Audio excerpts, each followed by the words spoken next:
구독, 좋아요. 쉿. 뭐하니?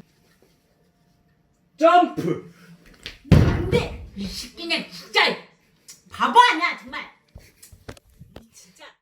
안녕하세요, 기성쌤입니다. 이번 영상은 최대 입시 플라이오메트릭 1편입니다. 제목을 보셨겠지만 플라이오메트릭이라는 운동은 탄성이 처음부터 좋은 최대 입시에서 흔히 재능충이라 불리는 아이들을 잡아낼 수 있는 유일한 운동이라고 생각합니다. 일단 플라이오메트릭은 여러 곳에서 많은 분들이 시행하지만 단계를 나아가지 않거나 혹은 어떤 운동이며 어떻게 시행해야 하는지 모르시는 분들이 많습니다. 이번 플라이오메트릭은 두 편으로 나눌 생각이며 1편은 플라이오메트릭의 의미와 단계적인 시행법, 2편은 기성쌤이 직접 하는 여러 플라이오메트릭 운동입니다. 플라이오메트릭은 매우 중요한 운동이며 최대 입시에 효과가 크기에 꼭 2편까지 봐주셨으면 합니다. 이제 본론으로 들어가자면 일단 플라이오메트릭은 탄성, 순발력, 협응력 등에 많은 영향을 줍니다.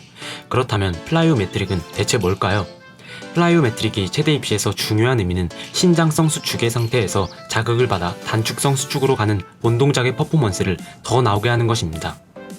저번 영상에 설명드렸지만 다시 한번 설명하자면 신장성 수축이란 근육의 길이가 늘어나며 수축을 하는 방법입니다. 즉, 힘을 주며 특정 부위의 근육을 늘리는 동작이죠. 그리고 단축성 수축은 말 그대로 근육의 길이가 짧아지며 수축하는 일반적으로 우리가 아는 수축 동작들입니다. 그럼 신장성 수축은 꼭 필요할까요? 그렇습니다. 플라이오메트릭의 기본이자 가장 중요한 점이죠. 실제로 우리들이 원하는 것은 퍼포먼스, 즉 기록인데 발목 점프를 예를 들면 신장성 수축의 단계인 힘을 주며 발이 지면에 가까워지는 동작이 우리가 더 높은 점프를 할 수 있게 돕기 때문에 꼭 이러한 단계가 필요합니다. 실제로 극단적으로 예시를 보여드리면 신장성 단계의 수축 없이 지면이 발에 닿은 채로 가만히 있다가 발목 점프를 시행해보면 전혀 점프가 나오지 않습니다. 탄성 저장이 없기 때문이죠. 그러나 발 뒤꿈치를 들었다가 힘을 주며 지면에 가까워졌다가 뛰면 점프가 어느 정도 나옵니다. 실제로 해보시면 몸소 느끼실 겁니다. 이는 어떤 동작에 적용해도 당연한 원리입니다. 이러한 원리를 스트레치 숄트닝 사이클, 즉 SSC라고 합니다. 앞으로 운동에 적용하기 위해서는 꼭 알아야 할 중요한 점이기에 잘 기억해 주셨으면 합니다. 그럼 이 SSC는 정말 큰 차이가 있을까요?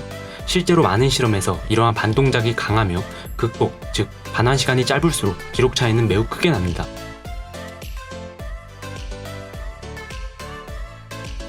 제 기준 제멀 기록으로 말하면 모든 SSC 동작을 뺀다면 대략 50cm에서 70cm가량 기록이 떨어집니다.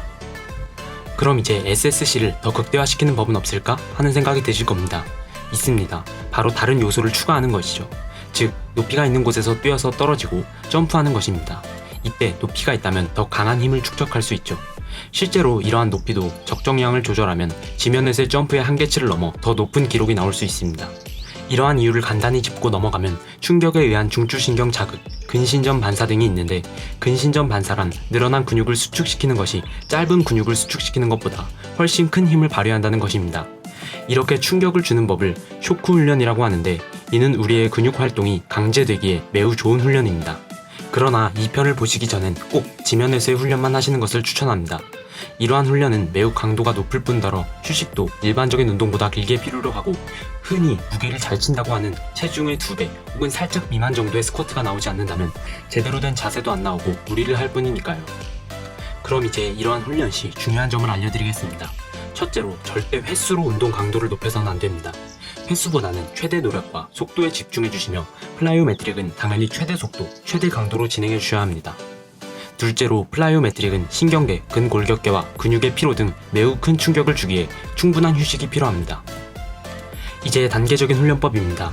대부분 그냥 지면에서의 짧은 점프에 집중하고 더 나아가지 않는 경우가 많은데 저는 현재 쇼크 훈련, 즉 높이가 있는 곳에서 점프하여 뛰는 플라이오메트릭에 가장 큰 충격을 주는 단계에서 훈련합니다. 일단 첫 번째 단계는 달리기와 같은 발목을 쓰는 운동이나 각도를 앞으로 하여 멀리 뛰거나 하는 기본적인 SSC를 적용하는 훈련입니다. 두 번째는 일반적인 중량 훈련입니다. 이것은 플라이오메트릭을 사용하는 것은 아니지만 더 나아간 플라이오메트릭을 진행하기 위해 꼭 필요합니다. 세 번째는 무게를 든 후 SSC를 사용하는 것입니다. 예를 들면 바벨을 들고 런지를 빠르게 진행하는 운동 등이 있습니다. 네 번째는 무게를 든 후 점프를 진행하는 것입니다. 바벨 스쿼트 점프 등이 이에 좋습니다. 마지막은 쇼크 훈련, 즉 높이가 있는 곳에서 떨어지며 점프하는 훈련입니다. 이렇게 단계를 나아가야만이 더 높은 기록을 낼 수 있습니다. 저도 입시를 할 때는 흔히 말하는 재능, 그러한 탄성을 부러워했지만 현재는 그렇게 생각하지 않습니다. 물론 최고 기록은 재능을 가진 사람이 더 높겠지만 그런 재능이 없더라도 최대 입시 만점 3m는 충분히 가능하기 때문입니다. 이번 편은 꼭 여러 번 들어 잘 숙지해 주시기 바랍니다. 그 후에 2편을 봐야 더 잘 이해가 될 테니까요. 그럼 2편에서 찾아뵙도록 하겠습니다. 감사합니다.